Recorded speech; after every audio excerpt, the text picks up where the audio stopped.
If there's one dessert that seems to have lots of variations, it has to be rice pudding. While some of us like it super creamy, almost like vanilla pudding with rice in it, others prefer a baked version that's more like a custard.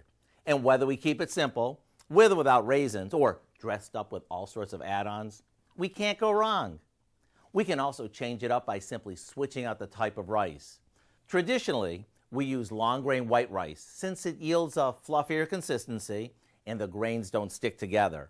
But if you prefer it thicker and stickier, then I suggest going with jasmine or arborio rice. Now, if you really want the fragrance of the rice to come through, there is no better rice than basmati.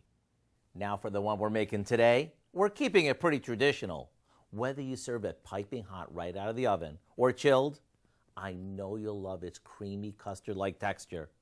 To get the recipe for our baked custard rice pudding, along with a few other options, all you have to do is go online.